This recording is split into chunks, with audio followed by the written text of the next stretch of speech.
new taxes all across the country are coming, and it's just destroying us. So we appreciate Rob Rash for joining us. Sir, thank you. Thank you, Alex. I appreciate the time. You bet. Okay. I mean, tell us about yourself, what's happened, what FEMA said in these meetings. Alex, when we met with FEMA in Washington, D.C., they told us point blank that they had $20 billion worth of debt that they had to repay from Hurricanes Katrina and Rita, and the only way they had to recoup that money was through flood insurance premiums. And what they are doing, in 2004, the Congress started the map modernization program and directed FEMA to update their maps, but the update was just to digitize these existing maps for ease of replacement and renewal. In 2006, FEMA began a map modernization program or the mid-course adjustment post-Katrina, which incorporated levees and definition of floodplains. And what FEMA's doing is they are redefining floodplains across the country and requiring flood insurance so that they can recoup the money lost through Hurricane Katrina and Rita.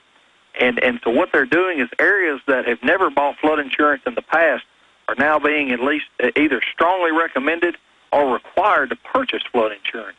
And this will affect 40% of the country.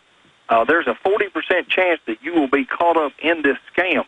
The reason that it is a scam is because if you go to any insurance company in the country and buy a flood insurance policy, FEMA underwrites every single one of those policies. FEMA is setting the rules.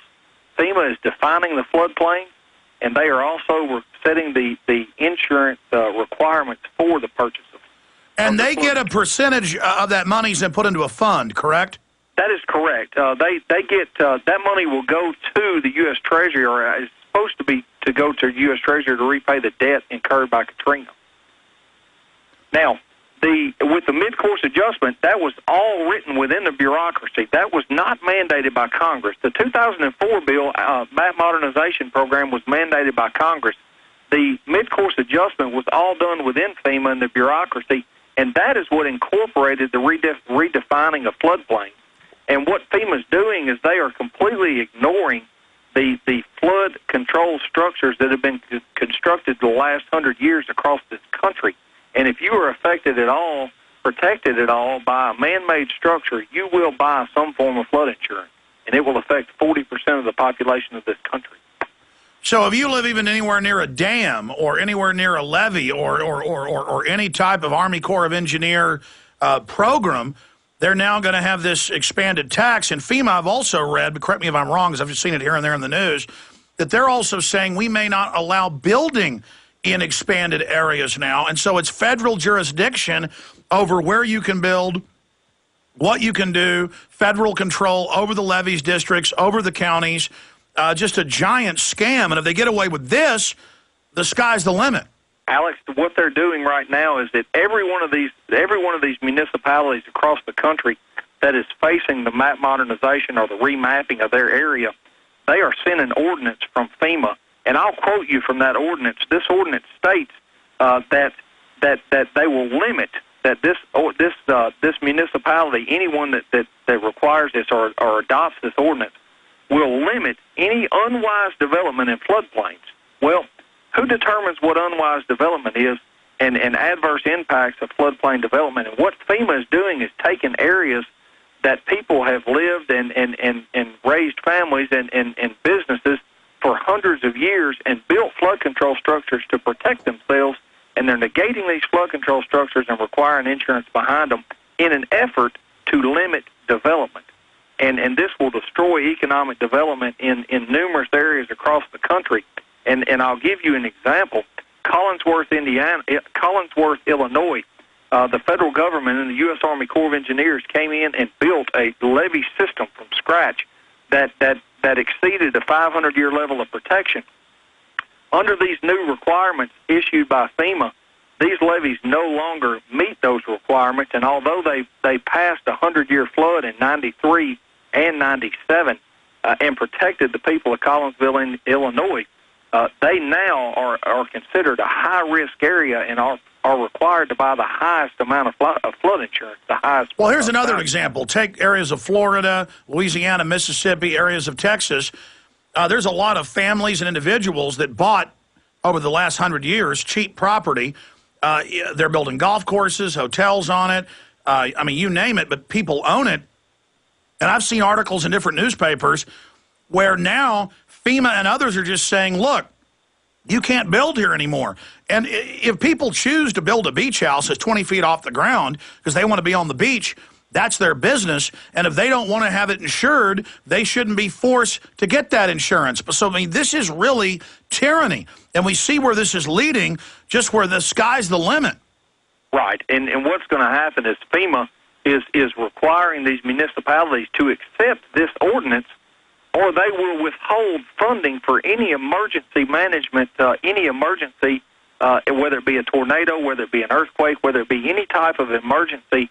They are threatening withholding of funding unless these maps are accepted by the local municipality. And as part of that, they have got to accept floodplain management, which requires everything to be elevated above that, quote, 100-year flood elevation as determined by FEMA. So basically, this is worse than federalization and a violation of the 9th and 10th Amendment. This is unelected executive branch FEMA basically saying, look, 40% of this country, we're now in control of it. We're the boss. We run your county. We run your city. We run your state. That is correct. That is exactly what they're doing, and they are holding future federal funding for any type of a disaster as they're dangling that carrot in front of them. And let's be clear, they take our state money and on average send about 33 cents back with strings attached. That's correct. I tell you, pretty soon won't be able to do anything without FEMA's permission. And if they pass this carbon tax law, home inspections, federal zoning laws, it just goes on and on. I'm getting a lot of feedback on this, and I'm seeing a lot of news articles where local flood managers and people are really upset by this. So it looks like at least some people are becoming aware of what's happened. Is there any way to stop this? There is a way to stop it. Congress can stop this. It takes quite a few congressmen. I'll give you an example. In 2007, there was a bill that passed through the Senate requiring mandatory flood insurance across the board behind or protected by any man-made structure. It passed with only four votes against through the Senate. It did not. It came out of the Senate Insurance Committee, which Chairman Senator Dodd is chairman, and it passed with only 4 dissenting votes. However, we now have 16 senators that are against this mandatory flood insurance and what FEMA is doing. And this letter has been sent to FEMA, and several meetings have occurred with FEMA to slow this down through the bureaucracy.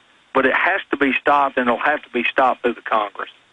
Okay, reading this article from KATV Television, and this is out of Truman, Arkansas. It says an official at the St. Francis Levee District says recommendations by the Federal Emergency Management Agency for local landowners to purchase flood insurance are nothing more than a scam. Rob Rash, CEO and chief engineer of the Levee District, made this accusation Saturday during a candidate forum at Truman attended by several people hoping to win the 1st District congressional seat. Rash told candidates that FEMA officials told him the agency owes $20 billion to the U.S. Treasury, and the only way they can get it is through flood insurance premiums, part of which FEMA gets. So, I mean, to be specific, though, this is not an accusation. You're saying this was openly said when you were in Washington. That is correct, in a meeting at the Mayflower Hotel with the Mississippi Valley Flood Control Association and FEMA. And this, it's very clear, and FEMA officials were very clear that the only way that they have to get money is through their flood insurance premiums. And that is what they are pushing. They are taking flood control structures that have federal dollars and local dollars and billions of federal dollars and local dollars to protect citizens, and have been designed, constructed, and maintained over the last 150 or 200 years, and they're negating them completely on these flood maps and creating a fictitious fear for people of certainly around our area for the Mississippi River. We're a part of the Mississippi River and Tributaries Project, which provides a level of protection that exceeds what FEMA's wanting. But that's always, I mean, the feds don't want development in many areas. They want to be able to control it. It's part of the rewilding project.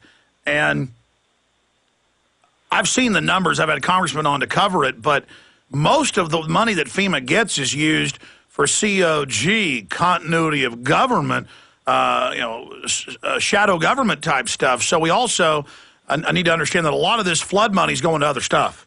Right, and I'm not familiar exactly where FEMA's money goes, but I can tell you that the expansion of these floodplains and the redefining of these floodplains and the redefining of the risks that actually exist will put billions of dollars in FEMA's bank account.